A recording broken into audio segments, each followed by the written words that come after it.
Hey guys, welcome back to another episode of my channel. My name is Keika. I'll be going over Campbell's biology textbook. This video will be going over concept 2.3. The formation and function of molecules and ionic compounds depends on chemical bonding between atoms.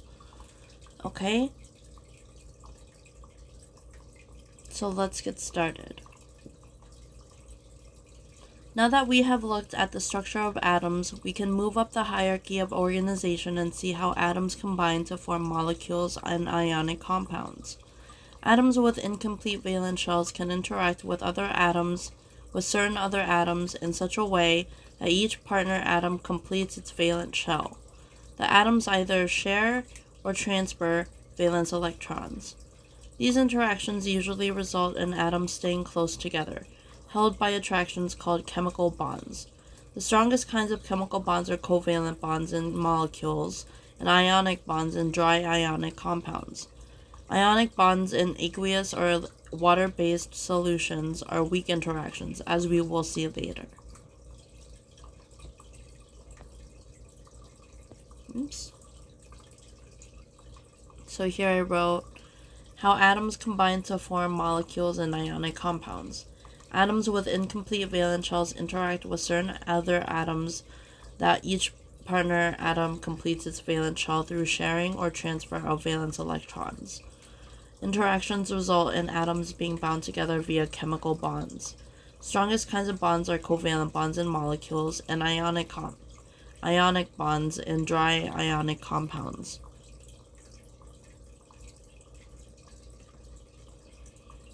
So now we have covalent bonds. A covalent bond is the sharing of a pair of valence electrons by two atoms. For example, let's consider what happens when two hydrogen atoms approach each other. Recall that hydrogen has one valence electron in the first shell, but the shell's capacity is 2 electrons. When the two hydrogen atoms come close enough for their 1s orbitals to overlap, they can share their electrons. Each hydrogen atom is now associated with 2 electrons in what amounts to a completed valence shell. 2 or more atoms held together by covalent bonds constitute a molecule, in this case a hydrogen molecule. So this is figure 2.9, the formation of a covalent bond. We see 2 hydrogen atoms with their protons and their electric cloud.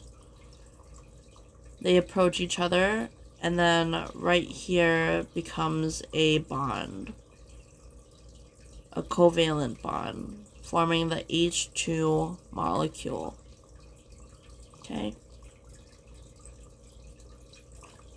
Figure 2.10a shows several ways of representing a hydrogen molecule. Its molecular formula, H2, simply indicates that the molecule consists of 2 atoms of hydrogen. Electron sharing can be depicted by an electron distribution diagram or by a Lewis dot structure, in which element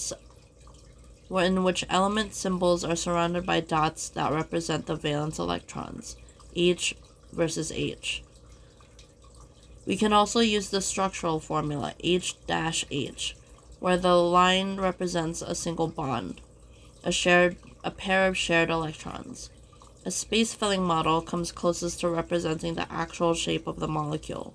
You may also be familiar with ball and stick models, which are shown in figure 2.15. So here we see covalent bonding in 4 molecules. We see the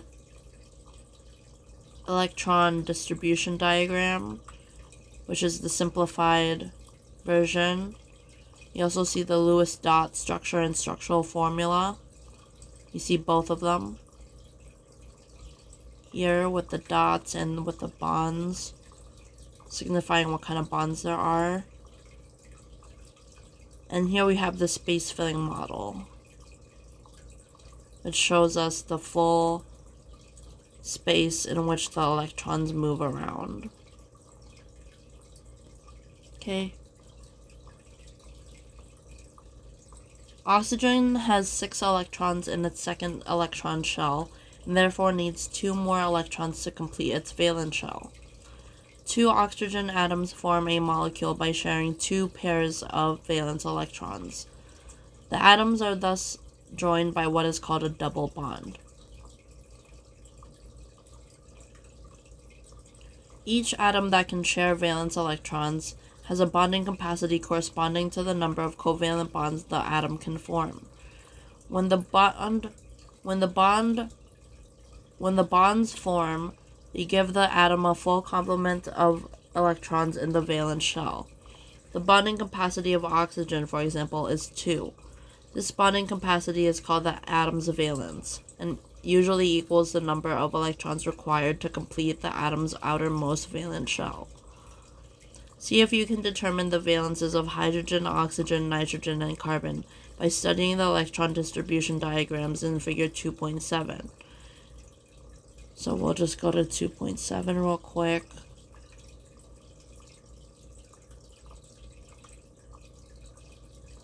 What did they want us to do?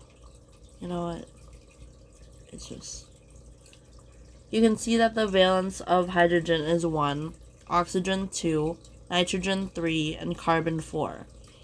The situation is more complicated for phosphorus in the third row of the periodic table, which can have a valence of 3 or 5 depending on the combination of single and double bonds that it makes.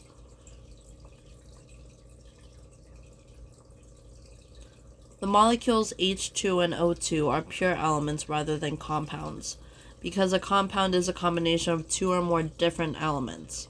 Water, with the molecular formula H2O, is a compound. 2 atoms of hydrogen are needed to satisfy the valence of 1 oxygen atom. Figure 210C shows the structure of a water molecule. Water is so important to life that Chapter 3 is devoted to its structure and behavior. Methane, the main component of natural gas, is a compound with the molecular formula CH4.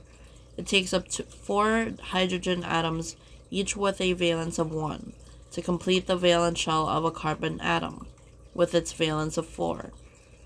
We'll look at other carbon compounds in Chapter 4.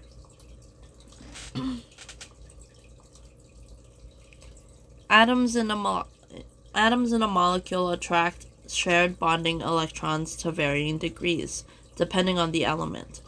The attraction of a particular atom for the electrons of a covalent bond is called its electronegativity.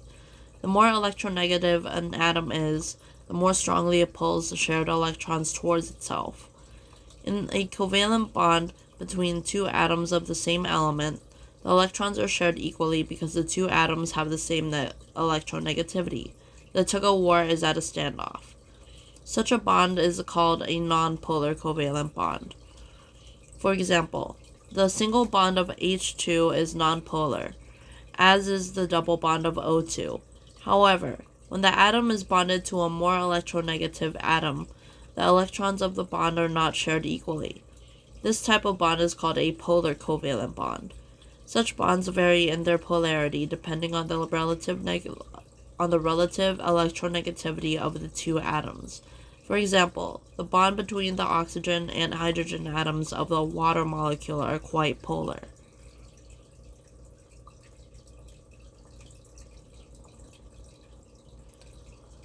Oxygen is one of the most electronegative elements, attracting shared electrons much more strongly than hydrogen does. In a covalent bond between oxygen and hydrogen, the electrons spend more time near the oxygen nucleus than near the hydrogen nucleus.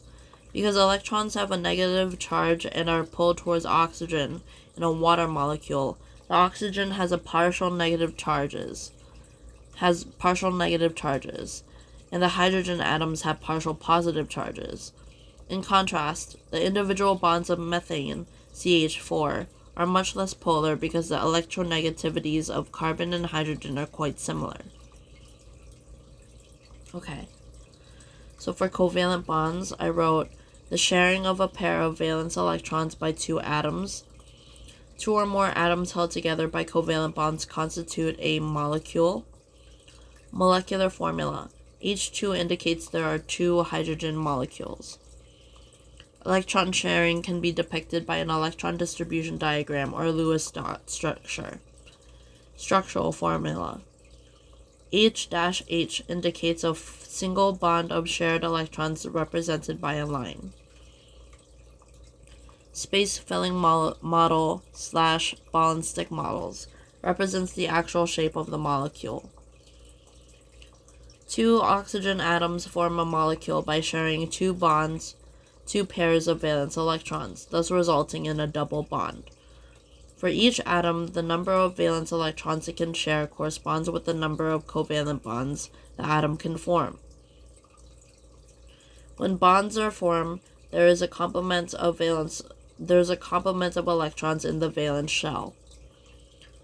Valence is the bonding capacity of the atom and equals the number of electrons required to complete the valence shell. Pure element. Examples are H2 and O2. Compound is a combination of two or more different elements. H2O, water, is a compound. Atoms of different elements vary in attraction to particular atoms. Attraction of a particular atom for the electrons of a covalent bond is called electronegativity. The more electronegative an atom is, the more strongly it pulls shared electrons towards itself.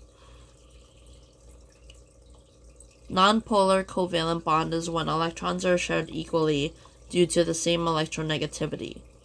Polar covalent bond is when an atom is bonded to a more electronegative atom so that the electrons are not equally shared. Bonds vary in polarity. It depends on the electronegativity of two atoms. Oxygen attracts more shared electrons much more strongly than hydrogen does.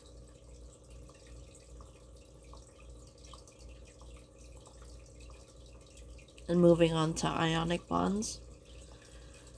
In some cases, two atoms are so unequal in their attraction for valence electrons that the more electronegative atom strips an electron completely away from its partner. The two resulting oppositely charged atoms or molecules are called ions. Positively charged ion is called a cation, while the negatively charged ion is called an anion. It might help for you to think of the T in cation as a plus sign and an anion as a negative ion. Because of their opposite charges, cations and anions attract each other. This attraction is called the ionic bond. Note that the transfer of an electron is not by itself the formation of a bond. Rather, it allows a bond to form because it results in two ions of opposite charge. Any two ions of opposite charge can form an ionic bond. The ions do not need to have their acquired charge by the electron transfer with each other. The ions do not need to have their acquired charge by an electron transfer with each other. Okay. This is what happens when an atom of sodium encounters an atom of chlorine. A sodium atom has a total of 11 electrons, with its single valence electron in the third electron shell. A chlorine atom has a total of 17 electrons, with 7 electrons in its valence shell. When these two atoms meet, the lone valence electron of sodium is transferred to the chlorine atom, and both atoms end up with their valence shells complete. Because sodium no longer has an electron in the third shell, the second shell is now the valence shell.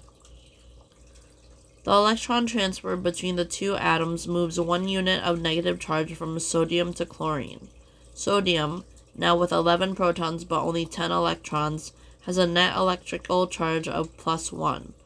The sodium atom has become a cation. Conversely, the chlorine atom, having gained an extra electron, now has 17 protons and 18 electrons, giving it a net electrical charge of -1. It has become a chloride atom. It has become a chloride ion, an anion. Compounds formed by ionic bonds are called ionic compounds or salts. We know the ionic compound sodium chloride as table salt. Salts are often found in nature as crystals of various sizes and shapes.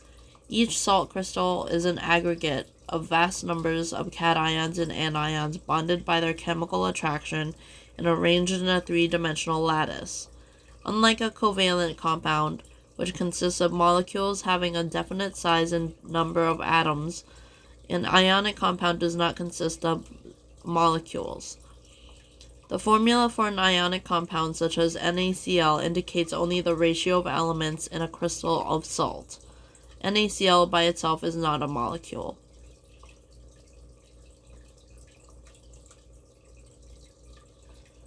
Not all salts have equal numbers of cations and anions. For example, the ionic compound magnesium chloride has 2 chloride ions for each magnesium ion. Magnesium must lose 2 outer electrons if the atom is to have a complete valence shell. It has the tendency to become a cation with a net charge of +2.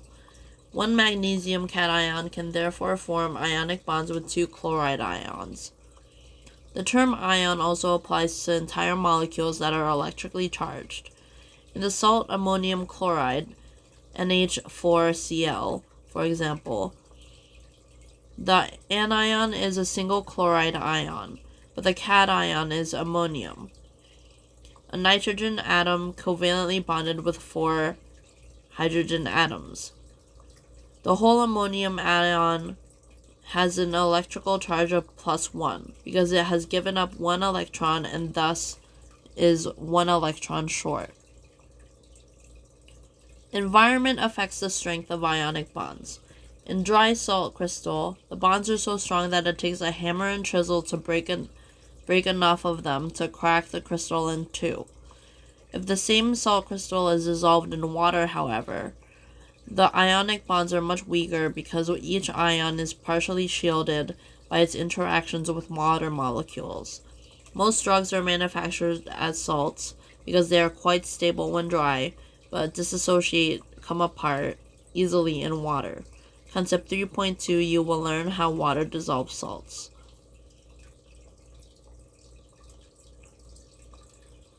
So here I wrote, sometimes the polarity between two atoms is so great that more electronegative atom takes the electron completely away from the less electronegative atom. Ions are two oppositely charged atoms. An ion is negatively charged and a cation is positively charged. When an anion and cation attract, it forms an ionic bond. Any two ions of opposite charge can form an ionic bond. Compounds formed by ionic bonds are called ionic compounds, or salts. Salts are found as crystals, with ions being arranged in a three-dimensional lattice. An ionic compound does not consist of molecules. Not all salts are equally balanced. One magnesium cation can form ionic compounds with 2 chloride anions. Ions can also be an entire molecule that is chemically charged, such as ammonium.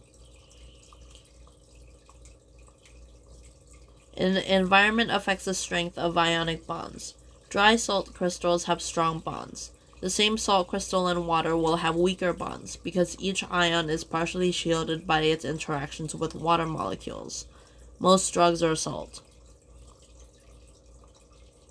Okay. Weak chemical interactions.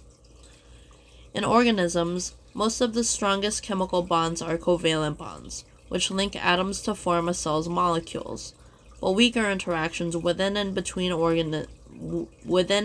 molecules are also indispensable, contributing greatly to the emergent properties of life. Many large biological molecules are held in their functional form by weak interactions. In addition, when two molecules in the cell make contact, they may adhere temporarily by weak interactions. The reversibility of weak interactions can be an advantage. Two molecules can come together, affect one another in some way, and then separate. Several types of weak chemical interactions are important in organisms. One is the ionic bond, as it exists between ions dissociated in water, which we had discussed. Hydrogen bonds and van der Waals interactions are also crucial to life.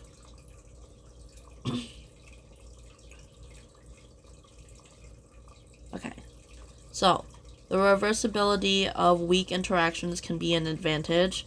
Two molecules can come together, affect one another in some way, and then separate. And the types of weak chemical reactions are ionic bonds in water, hydrogen bonds, and van der Waals interactions. So, hydrogen bonds. Among weak chemical interactions, hydrogen bonds are so central to the chemistry of life that they deserve special attention. When a hydrogen atom is covalently bonded to an electronegative atom, the hydrogen atom has a partial positive charge that allows it to be attracted to a different electronegative atom with a partial negative charge nearby. This non-covalent attraction between a hydrogen and an electronegative atom is called a hydrogen bond. In living cells, the electronegative partners are usually oxygen or nitrogen atoms. Figure 2.14 shows hydrogen bonding between water and ammonia. So this is a hydrogen bond in figure 2.14. The dotted line is the hydrogen bond results from the attraction between the partial positive charge of the hydrogen atom in water and the partial negative charge of the nitrogen atom in ammonia. Okay.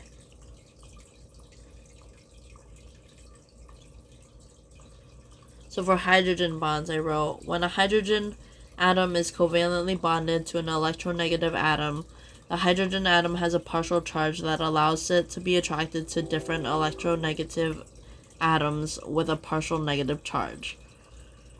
Hydrogen bond.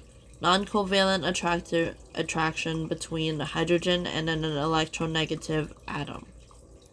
Electronegative atoms are usually oxygen or nitrogen.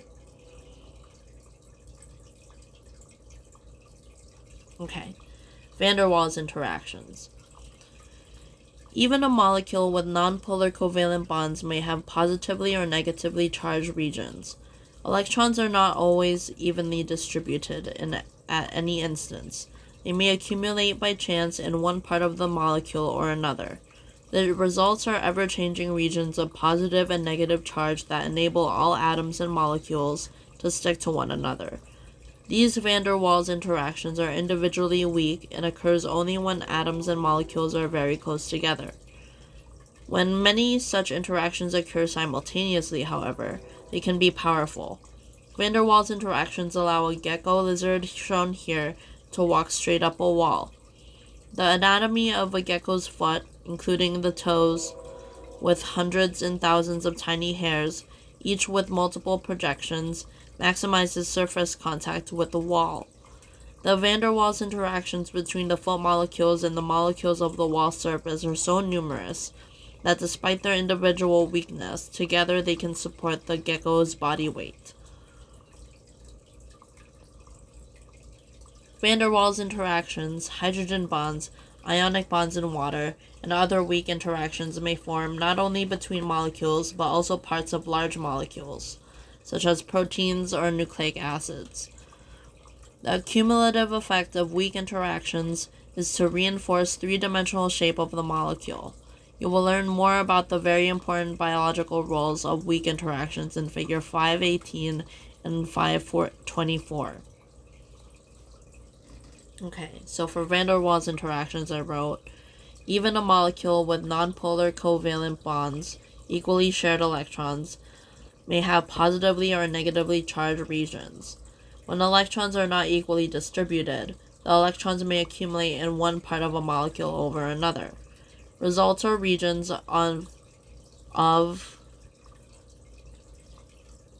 positive or negative charge that enable all atoms and molecules to stick to one another. Van der Waals interactions are individually weak and occur only when atoms and molecules are very close together. When there are many interactions happening simultaneously, it can be very powerful, such as a gecko walking up a wall. Weak bonds, such as van der Waals interactions, hydrogen bonds, and ionic bonds in water, can form between parts of a large molecule, such as a protein or a nucleic acid. Molecular shape and function. A molecule has a characteristic size and shape which are key to its function in the living cell. A molecule consists of two atoms, such as H2 or O2, is always linear, but most molecules with more than two atoms have complicated shapes. These shapes are determined by the positions of the atom's orbitals. When an atom forms covalent bonds, the orbitals in its valence shells undergoes rearrangement. So here are some examples of molecular shapes due to hybrid orbitals. So the hybridization of orbitals. The single s and 3p orbitals of a valence shell involved in covalent bonding combine to form four teardrop-shaped hybrid orbitals. These orbitals extend to the four corners of the imaginary tetrahedron, outlined in pink. Okay.